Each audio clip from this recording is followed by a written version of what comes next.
તો આપણે લઈને આવ્યા છે ફરી જે લેબોરેટરી આસિસ્ટન્ટ ની જે છે એના જે ટોપિકો જે છે કેમેસ્ટ્રી સિલેબસના એમાંથી આપણે ચાલુ કરીએ છીએ.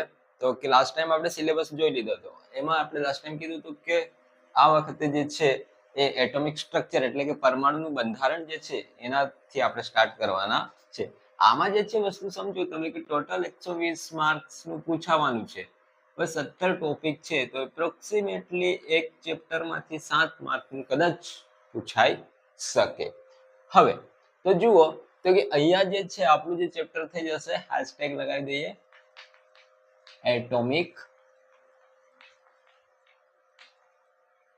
સ્ટ્રક્ચર એટલે કે એ થઈ જશે આપણું પરમાણુનું બંધારણ. ઠીક છે, પરમાણુનું બંધારણ. હવે જે છે આ ચેપ્ટરના સિલેબસમાં જે છે એ પ્રમાણે છે કે સ્ટાર્ટિંગમાં તો કે પરમાણુ જે છે એના વિશે થોડી માહિતી આવશે. એના પછી પરમાણુના અપરમાણિકરણ એટલે કે સબ એટોમિક પાર્ટિકલ છે એના વિશે વાત થશે. ત્યારબાદ એમના મોડલ વિશે, પરમાણુના મોડલ વિશે કે જે તમારું જે થોમ્સનનું હતું, રુથરફોર્ડનું હતું, બોહરનું મોડલ હતું એના પરથી થશે. ત્યારબાદ હાઇડ્રોજન સ્પેક્ટ્રમ વિશે વાત થશે. આ બધા ટોપિકો છે. અને એના પછી થઈ જશે તમારી ઓર્બિટલ, ઓર્બિટ, કક્ષાઓ, ક્વોન્ટમ નંબર અને ત્યારબાદ આવબાવ, પોલી અને કુંડનો નિયમ અને ઇલેક્ટ્રોન રચના. આટલી વસ્તુ કરવાની છે. તો આ જે છે આટલા લેક્ચરમાં આટલા ટોપિક કવર કરવાના રહેશે. લેક્ચર કેટલા થશે તો ખબર નહીં, કેમ કે જેમ લાગશે કે આમાં ડિટેલમાં જેવું છે તો એમાં પછી આપણે એ રીતે જશું. હવે જે છે એટોમિક સ્ટ્રક્ચર, પરમાણુનું બંધારણ. તો આ જે વસ્તુ જે છે તો કે અહીંયા એક બીજી વસ્તુ હવે છે પેપર ઇંગ્લિશમાં આવશે. ઠીક છે, આપણે સમજીશું ગુજરાતી. તો ગુજરાતી અને ઇંગ્લિશ બંને મિક્સ કરીશું એટલે કે તમને પણ સમજાય અને મને પણ સમજાવવા માટે સરળતા રહે. ઘણા એવા વર્ડ્સ જે છે તે આપણે ઇંગ્લિશમાં લખવાનો પ્રયત્ન કરીશું, ઇંગ્લિશમાં સમજવાની ટ્રાય કરીશું. ઠીક છે, તો અહીંયા જે છે એટોમિક સ્ટ્રક્ચર, પરમાણુનું બંધારણ. તો અહીંયા જે છે કે શરૂઆતમાં સમજો કે ઈસવીસન પૂર્વે 400 જે છે, ઈસવીસન પૂર્વે 400 જે છે એ સમયમાં ભારતના અને ગ્રીક વૈજ્ઞાનિકોએ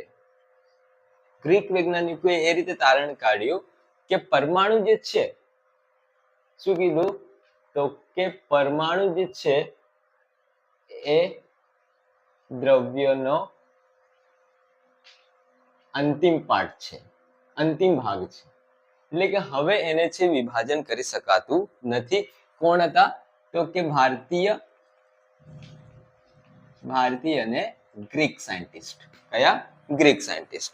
બરાબર, ઇન્ડિયન એન્ડ ગ્રીક સાયન્ટિસ્ટ. આ લોકોએ કીધું કે પરમાણુ જે છે ક્યારે કીધું? ઈસવીસન પૂર્વે 400 માં.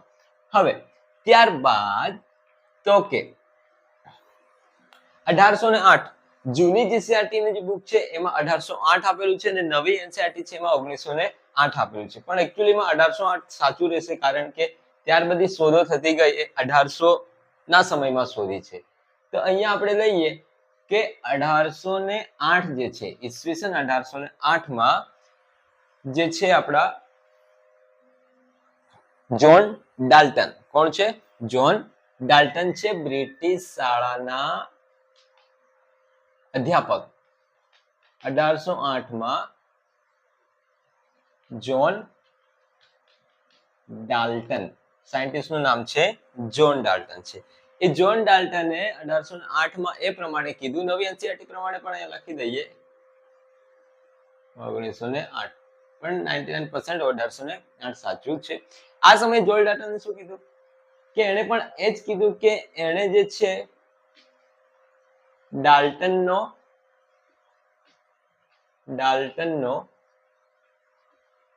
પરમાણ્વીય સિદ્ધાંત આપ્યો. શું આપ્યો? ડાલ્ટનનો પરમાણ્વીય સિદ્ધાંત આપ્યો. અને અહીંયા એણે એમ કીધું કે પરમાણુ જે છે એ પરમાણુ જે સૌથી કોઈ પણ દ્રવ્યનો નાનામાં નાનો કણ છે. શું છે કે જ્હોન ડાલ્ટને 1818 માં કયો નિયમ આપ્યો હતો, કયો સિદ્ધાંત આપ્યો હતો? તો કે ડાલ્ટનનો પરમાણ્વીય સિદ્ધાંત. ઠીક છે. સિદ્ધાંત શું હતો? તો કે પરમાણુ જે છે એ કોઈ પણ દ્રવ્યનો સૌથી નાનામાં નાનો કણ છે. હવે એક બીજી વસ્તુ અહીંયા લઈ લઈએ તો કે પરમાણુ એટલે શું? પરમાણુ પરમાણુ એ છે ને તમારો ગ્રીક શબ્દ, કયો? ગ્રીક શબ્દ છે. ગ્રીક શબ્દ કયો છે? એટમ. જે છે આપણે પરમાણુ એટલે એટમ એ લીધો છે એ ટોમિયો પરથી. સમજો કયા શબ્દ પરથી ઉતરી આવેલો છે? ગ્રીક શબ્દ પરથી. અને ગ્રીક શબ્દ કયો છે? એ ટોમિયો, કે જેનો અર્થ થાય છે વિભાજન કરી શકાતું નથી. Do not divide. Do not divide. એને વિભાજિત કરી શકાતું નથી. એટલે કે કોઈ પણ કણ છે, સપોઝ આ ચોક છે, તો આ ચોકનું સૌથી નાનામાં નાનો અંતિમ પાર્ટિકલ જે પણ રહેશે એ શું કોણ ગણાશે? તો કે પરમાણુ ગણાશે. તો આ પ્રમાણે સ્ટાર્ટિંગની વાત કરી હતી આ લોકોએ કે શરૂઆતમાં પરમાણુ જે છે એ જ સૌથી નાનામાં નાનો કણ છે, એને હવે વિભાજિત કરી શકાતું નથી. એના માટે 1808 માં ડાલ્ટનભાઈ આવ્યા અને ડાલ્ટને પોતાનો સિદ્ધાંત રજૂ કર્યો, ડાલ્ટનનો પરમાણ્વીય સિદ્ધાંત. હવે તો કે પરમાણુ શબ્દ ક્યાંથી આવ્યો? એટમ. તો કે એટમ જે છે એ તમારો એટમિયો, કે જેનો આ ગ્રીક શબ્દો છે અને એ જે છે તમારું એનો અર્થ થશે કે જેનું વિભાજન કરી શકાતું નથી. હવે એક બીજી વસ્તુ તો કે 1818 માં તમારો જે જ્હોન ડાલ્ટન જે છે એને પોતાનો સિદ્ધાંત આપ્યો અને એ સિદ્ધાંત વડે સમજો, એ સિદ્ધાંત વડે તો કે દળ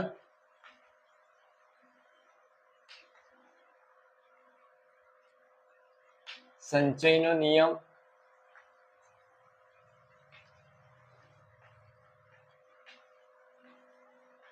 ગુણક પ્રમાણનો નિયમ અને નિશ્ચિત પ્રમાણનો નિયમ. કયો? નિશ્ચિત પ્રમાણનો નિયમ. આ બધા સમજાવી શકતો હતો કોણ? ડાલ્ટનનો પરમાણ્વીય સિદ્ધાંત. આ 11th ની ચેપ્ટરમાં છે કે આ શું કહે છે? તો કે ડાલ્ટનના પરમાણ્વીય સિદ્ધાંત કંઈક તો પ્રૂવ કરતો હોવો જોઈએ. તો કે એ શું પ્રૂવ કરે છે? તો કે દળ સંચયનો નિયમ, ગુણક પ્રમાણનો નિયમ અને નિશ્ચિત પ્રમાણનો નિયમ. પણ ડાલ્ટનની થિયરી કંઈક અંશે ફેલ જાય છે. ફેલ જાય છે એમ તો નહીં કહેવાય, પણ કંઈક અંશે એના ડ્રોબેક થઈ જાય છે. તો કઈ રીતે?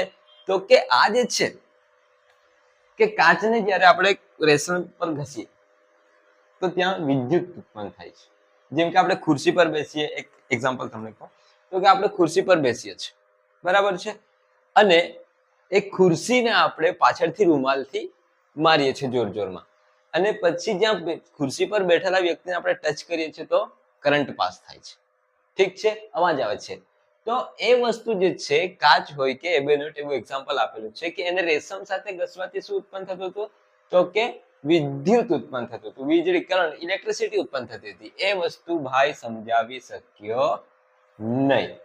વિદ્યુત ઉત્પન્ન થતું હતું, ઇલેક્ટ્રિસિટી જનરેટ થતી હતી, ઇલેક્ટ્રિસિટી જનરેટ થતી હતી, એ સમજાવી શક્યો નહીં.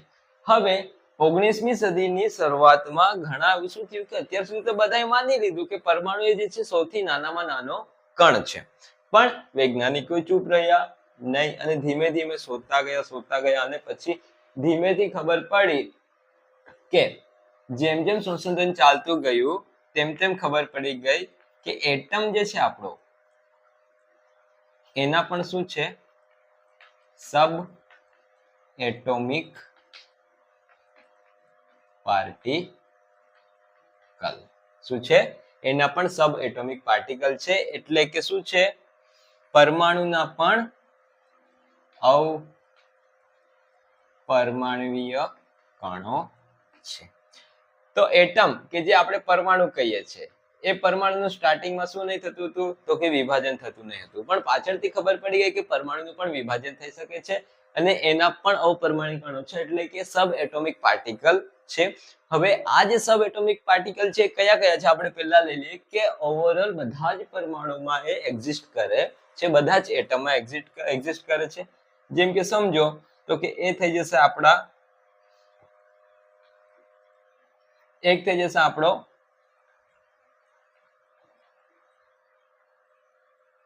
પ્રોટોન, બીજું થઈ જશે ન્યુટ્રોન,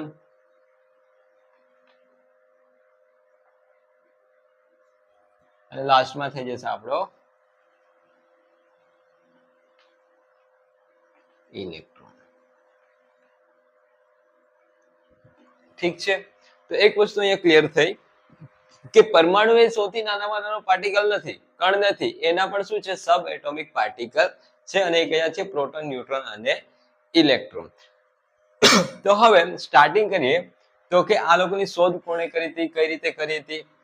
આખી થિયરી જોવાની જરૂર નથી, આપણે જે ઓપ્શનમાં જે પણ સવાલો નીકળશે એ સવાલો આપણે લેતા જઈશું. સમજો કે પહેલા ઇલેક્ટ્રોન વિશે જોઈએ. કોના વિશે? ઇલેક્ટ્રોન વિશે.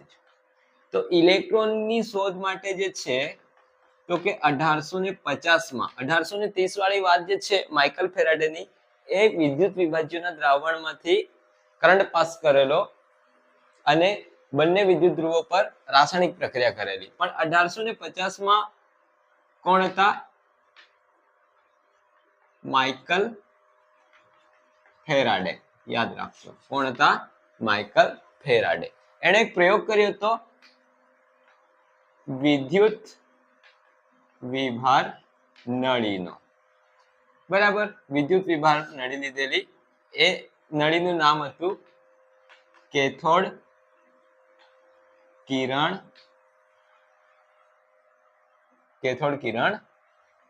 નળી, યા ફિર આપણે કહીએ એને કેથોડ રે ટ્યુબ. કેથોડ રે ટ્યુબ. તો આ સિસ્ટમ કેવું, એને શું કર્યું હતું અહીંયા તો કે અહીંયા જે છે એક એને વેક્યુમ વાળી એક નળી લીધી હતી આ પ્રમાણે.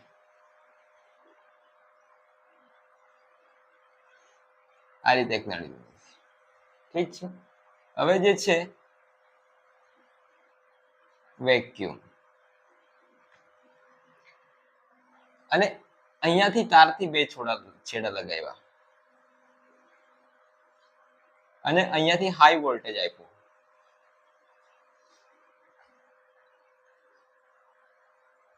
અને આ જે વેક્યુમ વાળી નળી છે એના આ ભાગ પર એને લગાવેલું ફોસ્ફોરન્ટ ઝિંક સલ્ફાઇડ. યાદ રાખજો ફોસ્ફોરન્ટ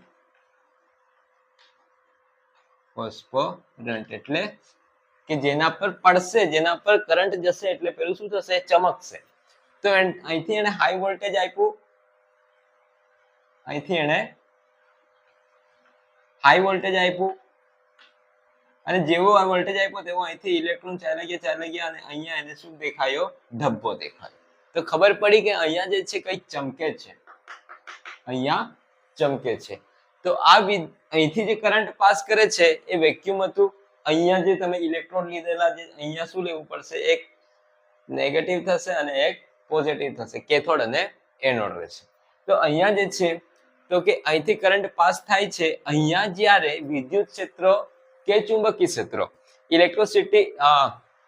ઇલેક્ટ્રિક ફિલ્ડ કે મેગ્નેટિક ફિલ્ડ કંઈ પણ લગાડો, કંઈ પણ નહીં લગાડો ત્યાં સુધી આ સીધી રેખામાં ગતિ કરે છે. પણ જ્યારે ચુંબકીય ક્ષેત્ર અથવા તો વિદ્યુત ક્ષેત્ર, ઇલેક્ટ્રિક ફિલ્ડ અથવા મેગ્નેટિક ફિલ્ડ અહીંયા તમે લગાડશો તો શું થશે? આ જે પાર્ટિકલ જે છે, અહીંયા જે પાર્ટિકલ જે છે એ નેગેટિવ પાર્ટિકલ તરીકે, એટલે કે ઋણ વીજભાર હોય તેમ વર્તણૂક ધરાવે છે. એટલે કઈ રીતે ખબર પડશે કે ઋણ છે? એવી રીતે કેવી રીતે ખબર પડી? હવે ચુંબકીય ક્ષેત્ર અથવા વિદ્યુત ક્ષેત્રમાં પ્લસ અને માઇનસ હશે, તો તો આ જો પાસ થતો હશે તમારો કરંટ, તો એ કઈ બાજુ ટર્ન મારી ગયો હશે? ધન બાજુ, પોઝિટિવ ચાર્જ બાજુ ટર્ન મારી ગયો છે. એટલે આ ભાઈને ખબર પડી, માઇકલ ફેરાડેને ખબર પડી કે અહીંયા જે પાર્ટિકલ જે છે એ નેગેટિવ પાર્ટિકલ છે, અને આ નેગેટિવ પાર્ટિકલ હવે આ જે છે તમારો કેથોડ અને આ છે તમારો એનોડ. તમારો કરંટ આમથી આમ પાસ થાય છે, કેથોડ થી એનોડ તરફ. ક્યાંથી? કેથોડ થી એનોડ તરફ. એટલે આ જે કિરણ પાસ થાય છે એને કીધું કેથોડ કિરણો. શું કીધા? કેથોડ રે. કેથોડ રે. અને આ કેથોડ રે ને જ્યારે તમે શું કરો છો તો કે ઇલેક્ટ્રિક ફિલ્ડ અને મેગ્નેટિક ફિલ્ડ વચ્ચે લઈ જાઓ છો ત્યારે કઈ બાજુ ટર્ન મારે છે? પોઝિટિવ ચાર્જ બાજુ. એટલે આ ભાઈને ખબર પડી કે અહીંયા જે છે એ પાક્કું જે છે કયા પ્રકારના છે કે અહીંયા જે પણ છે તમારા કયા પ્રકારના છે? નેગેટિવ ચાર્જ વાળા નીકળે છે. આ રીતે અહીંયા સુધી થયું. તો કે ઇલેક્ટ્રોનનું માઇકલ ફેરાડેનું ઇલેક્ટ્રોન ફાઇન્ડ કરવા, તો કે હા, તો કે આ ભાઈને ખબર પડી કે અહીંયા નેગેટિવ ચાર્જ છે, તો કે નેગેટિવ પાર્ટ વાળા જે પણ પાર્ટિકલ નીકળ્યા એ પાર્ટિકલને એ ભાઈએ નામ આપ્યું ઇલેક્ટ્રોન. શું નામ આપ્યું? ઇલેક્ટ્રોન નામ આપ્યું. પણ તમે જોશો કે ઇલેક્ટ્રોન જે છે, ઇલેક્ટ્રોનની શોધ માઇકલ ફેરાડે કરી એવું નથી. ઇલેક્ટ્રોનની શોધ કોણે કરી હતી? તો કે ઇલેક્ટ્રોનની શોધ કરશે હવે આપણા જે થોમ્સન. આમની વચ્ચે એક બીજા સાયન્ટિસ્ટ પણ આવે છે, R.A. મિલિકન, જેને ઇલેક્ટ્રોનનો ચાર્જ શોધેલો. જે થોમ્સને શું કામ કરેલું એ વસ્તુ આપણે લઈ લેશું. ઠીક છે. એના પછી ચાર્જ લેશું અને એના પછી તમારા પ્રોટોનની શોધ અને ન્યુટ્રોનની શોધ વિશે જોઈ લેશું. ઠીક છે. આટલી વસ્તુ ક્લિયર થશે. તો કે ઈસવીસન 400 પૂર્વે પરમાણુને સૌથી લાસ્ટ પાર્ટિકલ ગણવામાં આવતો હતો. ભારતીય અને ગ્રીક સાયન્ટિસ્ટોએ આ વાત કરી હતી. બીજી વાત તો કે 1808 જોન ડાલ્ટન આવ્યા. નવી એનસીઈઆરટીમાં 1908 આપેલું છે. એને પરમાણુનો પોતાનો ડાલ્ટનનો પરમાણુ સિદ્ધાંત આપ્યો. એ બ્રિટિશ શાળાના અધ્યાપક હતા. ઠીક છે. હવે પરમાણુ શબ્દ ક્યાંથી આવ્યો? એટમ. તો કે એટમ એટલે એટોમિયો, જેનું વિભાજન કરી શકાતું નથી કે કાપી શકાતું નથી. Do not divide. બરાબર. હવે અહીંયા સુધી તો ક્લિયર હતું કે શું કે પરમાણુ સૌથી નાનામાં નાનો કણ છે. પણ આ ડાલ્ટનનો સિદ્ધાંત આ ત્રણ નિયમ તો સમજાવે છે, પણ શું નથી સમજાવતો? જ્યારે રેશમના કપડાથી જ્યારે ઘસવામાં આવે છે કોને? કાચને, અને ત્યાં શું જનરેટ થાય છે? કરંટ જનરેટ થાય છે, વિદ્યુત ઇલેક્ટ્રિસિટી ઉત્પન્ન થાય છે. આપણે ખુરશી પર બેસીને ખુરશીની પાછળ ફાટ ફાટ ફાટ કરીને મૂકીએ અને પછી ત્યારબાદ શું થશે કે કોઈ ત્રીજો વ્યક્તિ બીજો વ્યક્તિ એને શું કરશે? ટચ કરશે નખ સાથે, તો શું થશે? કરંટ પાસ થશે. કરંટ પટ્ટ કરીને અવાજ આવશે. એટલે કે એ જે વસ્તુ થાય છે આ વસ્તુ આ ભાઈ નહીં સમજાય છે. અને પાછળથી ખબર પડી 19મી સદીમાં શું ખબર પડી કે પરમાણુને પણ અપરમાણિક કણો છે. એટલે કે પરમાણુ સૌથી નાનામાં નાનો પાર્ટિકલ નથી, એના પણ સબ એટોમિક પાર્ટિકલ છે. કયા? તો કે પ્રોટોન, ન્યુટ્રોન અને ઇલેક્ટ્રોન. તો પહેલી વસ્તુ આપણે શું શોધવાની ટ્રાય કરી? ઇલેક્ટ્રોન. ઇલેક્ટ્રોનની શોધ માટે કોણે શું કર્યું? 1850માં માઇકલ ફેરાડે આવ્યા. વિદ્યુત વિભાર નળી લીધી, શૂન્યાવકાશ વેક્યુમ વાળી ટ્યુબ લીધી, જેને આપણે કીધું કેથોડ રે ટ્યુબ કીધી. બરાબર છે. ત્યારબાદ હા, એક માર્કનો સવાલ કઈ રીતે થશે કે વિદ્યુત વિભાર જે કેથોડ રે ટ્યુબ જે છે, બરાબર છે, એ જે એક્સપેરિમેન્ટ જે છે કોણે કરેલો? તો કે થશે તમારો માઇકલ ફેરાડે. હવે એમ નહીં કે ઇલેક્ટ્રોનિક ડિસ્કવરી કોણે કરેલી એમ પૂછે તો માઇકલ ફેરાડે. માઇકલ ફેરાડે નથી આવતું, ત્યાં આવે છે જે થોમ્સન. અને કેમ આવે છે એ પણ આપણે આગળ લઈ લેશું. ત્યારબાદ હાઈ વોલ્ટેજ. કેવો? High voltage. હાઈ વોલ્ટેજ, ઊંચું વોલ્ટેજ. જો અહીંયા બેટરી આપણે ચાલુ કરીશું તો કરંટ ક્યાંથી ક્યાં પાસ થાય છે? કેથોડ થી લઈને એનોડ સુધી. કેથોડ થી લઈને એનોડ સુધી જાય છે. એટલે આ ભાઈનું નામ શું છે? કેથોડ કિરણો. શું નામ છે? કેથોડ રે છે. હવે જ્યારે અહીંયા કઈ જ નથી, એટલે કે પ્લસ પણ નથી અને માઇનસ પણ નથી, એટલે કે વિદ્યુત ક્ષેત્ર પણ નથી, ઇલેક્ટ્રિસિટી પણ નથી અને મેગ્નેટિક ફિલ્ડ પણ નથી. એ સમય ભાઈ સીધો સીધો જશે. અને અહીંયા સિસ્ટમમાં આપણે એક બીજા આઈટમ મૂકેલું છે, ઝિંક સલ્ફાઇડ, જે ફોસ્ફરન્ટ છે. બરાબર છે. જેમ કે આપણે અંધારામાં જઈએ છીએ અને ક્યાં જઈએ છીએ? રસ્તા પર. રસ્તા પર રેડિયમ લગાવેલું હોય છે, તમે જેવી લાઈટ પાડો છો તેવું રેડિયમ ચમકે છે. બસ આ જ કેસ અહીંયા થયો છે. ઓકે, તો કે ઝિંક સલ્ફાઇડ લગાડ્યું, અહીંથી કરંટ પાસ થયો એટલે આ બે ચમક્યો, એટલે ખબર પડી કે અહીંથી આમ આવે છે, તો એને નામ આપી દીધું કેથોડ રે, કેમ કે કેથોડ થી એનોડ તરફ આવતો હતો. ઓકે, બીજું તો કે આનું વર્તન કોના જેવું હતું કે નેગેટિવ ચાર્જ. કેવી રીતે ખબર પડી? Magnetic field, electric field. Electric field magnetic field ની વચ્ચે લગાડ્યું તો બાય કઈ બાજુ જતો રહ્યો? પોઝિટિવ બાજુ. પોઝિટિવ બાજુ જતો રહ્યો એટલે ખબર પડી કે અહીંયા જે આઇટમ જે ફરે છે આ કયા પ્રકારની છે? તો કે નેગેટિવ ચાર્જ છે, અને એને નામ આપ્યું ઇલેક્ટ્રોન. ઓકે, અહીંયા સુધી ક્લિયર છે?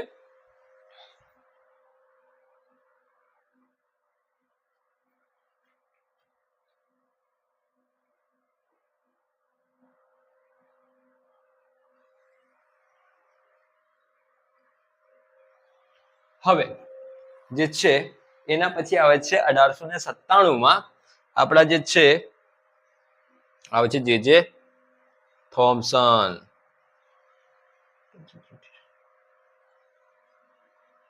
આને રસ કરીએ એકવાર.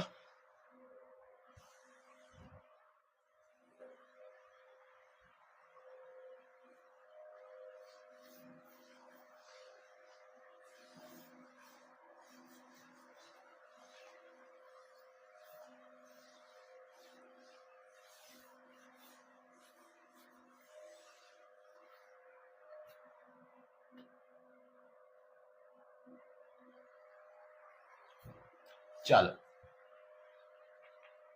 નેગેટિવ ચાર્જ શોધી કાઢ્યો કોણે? Michael Faraday. હવે શું થયું કે 1897 માં આવ્યા ફિઝિશિયન, ભૌતિક શાસ્ત્રી જે થોમ્સન. જે થોમ્સન. હવે આણે શું કર્યું? એ ભાઈએ આપ્યું charge by electron charge by mass નો રેશિયો આપ્યો. શું આપ્યું? ચાર્જ બાય માસ નો રેશિયો આપ્યો, એટલે કે વીજભાર અને દળનો, ગુજરાતીમાં લખી દઈએ, વીજભાર અને દળ નો રેશિયો આપ્યો. અને એ કેટલો આપ્યો? તો કે એ આપ્યો 1.7588 જે છે 1.7588 થઈ જશે તમારા 20 × 10⁻11 કુલમ કિલોગ્રામ ઇન્વર્સ. આ વેલ્યુ આપી છે કોણે? J Thomson. યાદ રાખજો, E બાય me નો રેશિયો કોનો છે? અહીંયા જોવા જશો તો વીજભાર, અને આને આપણે કહીશું E બાય me. ઇલેક્ટ્રોન નો ચાર્જ બાય me નો રેશિયો એ કેટલો થઈ ગયો? 1.7588 × 10⁻11 કુલમ કિલોગ્રામ ઇન્વર્સ. ઠીક છે, આ યાદ રાખજો, 1 માર્ક્સ માટે તમારું. આપણે તો ઓપ્શન કાઢવાના છે. ઠીક છે, થિયરી સમજીને ઓપ્શનમાં જવાનું છે. તો આ શું કર્યું જે થોમ્સને? અને તમે ગમે ત્યાં સર્ચ કરશો, નેટ પર સર્ચ મારીને જોશો તો નામ કોનું આવે છે ઇલેક્ટ્રોનની શોધમાં? જે થોમ્સન. ભાઈએ શું કામ કર્યું છે? તો ભાઈએ કામ કર્યું છે ખાલી E બાય me નો રેશિયો આપ્યો છે, ચાર્જ બાય માસ નો રેશિયો આવે છે.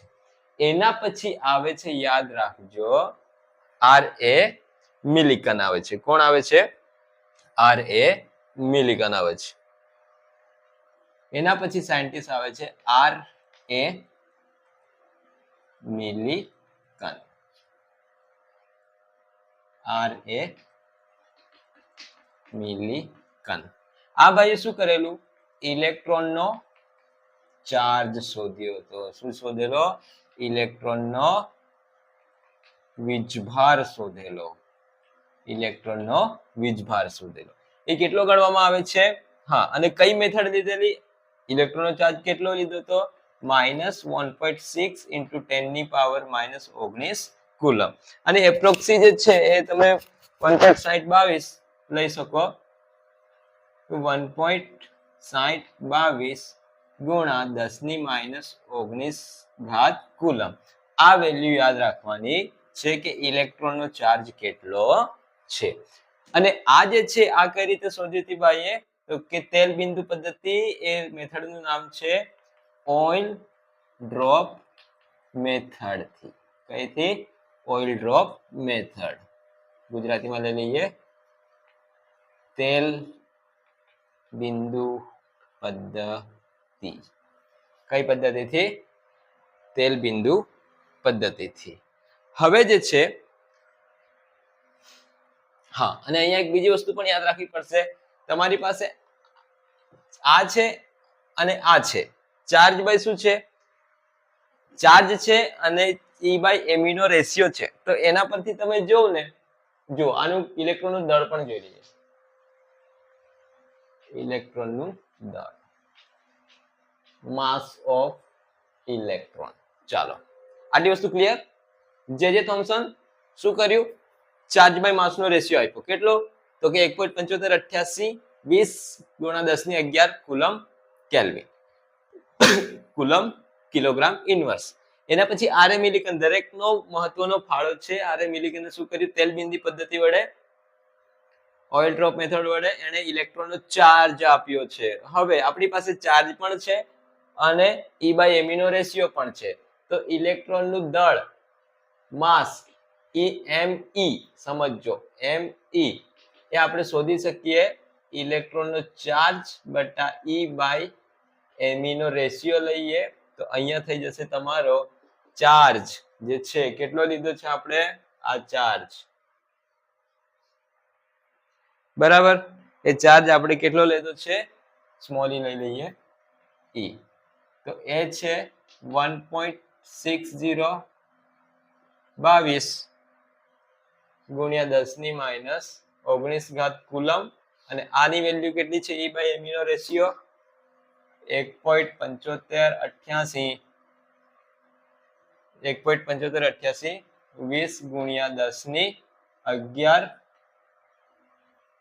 Coulomb KG inverse. અને આ કેન્સલ થશે. આનું તમે કેલ્ક્યુલેશન મારશો તો આન્સર કેટલો થઈ જશે? તો કે આન્સર થઈ જશે 9.10 94 ગુણ્યા 10 ની થઈ જશે -31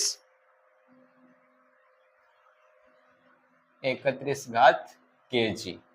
આ વસ્તુ યાદ રાખવાની છે. ઇલેક્ટ્રોનનું દળ કેટલું, તો આ રીતે મેળવવાનું છે. આ વસ્તુ છે. હવે એના પછી જે છે આમાં ઇલેક્ટ્રોન સુધી જ રાખીએ. એક બીજો નાનો અમથો લેક્ચર બનાવીશું. એમાં લઈ લઈશું આપણે પ્રોટોન અને ન્યુટ્રોનને.